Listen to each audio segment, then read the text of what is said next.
रूस के साथ बढ़ी अमेरिका की तनातनी, अलास्का के पास तैनात किया युद्धपोत, आर्मी यूनिट भी उतारी।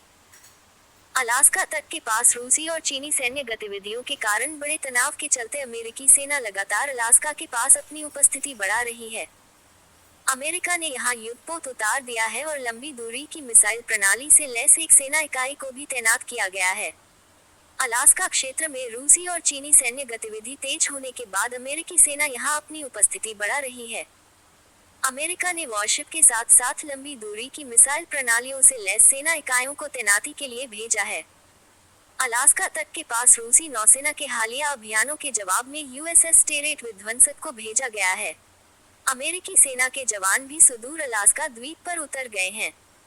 अलास्का में तैनात लड़ाकू स्क्वाड्रनों और अन्य विमानों को अत्यधिक अलर्ट पर रखा गया है। पॉलिटिको की रिपोर्ट के अनुसार पिछले महीने उत्तरी अमेरिकी एरोस्पेस डिफेंस कमांड नॉरैड ने अलास्का हवाई क्षेत्र के करीब रूसी हवाई संचालन में वृद्धि देखी है। रूसी और चीनी युद्धपोतों ने भी जापान के पास प्रशांत क्षेत्र में संयुक्त अभ्यास किया है। इसने अमेरिकी की चिंता को बढ़ाया है। चीन के सहयोग से इंडो पैसिफिक और आर्कटिक क्षेत्रों में रूस की सैन्य कार्रवाइयां तब सामने आई हैं, जब यूक्रेन युद्ध के बाद रूस के चीन के साथ संबंध मजबूत हुए हैं। रूसी विदेश मंत्री सर्गेई लावरोव ने हाल ही में कहा था कि वह आर्कटिक में नाटो के साथ किसी भी टकराव के लिए पूरी तरह से तैयार हैं। लावरोव ने इस बात पर जोर दिया कि रूस अपने हितों की रक्षा करेगा। इसके बाद senator Dan Sullivan R Alaska ने रूसी और चीनी संयुक्त अभियानों में उल्लेखनीय वृद्धि का हवाला देते हुए बढ़ती सैन्य गतिविधि पर चिंता व्यक्त की थी।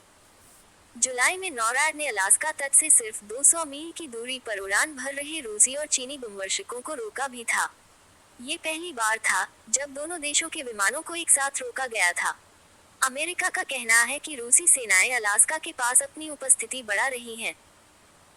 15 सितंबर को अमेरिकी तटरक्षक कटर स्ट्रैटन ने पॉइंट होप, अलास्का से 57 मील उत्तर पश्चिम में पनडुब्बियों और फ्रिगेट सहित 4 रूसी नौसेना जहाजों का पता लगाया।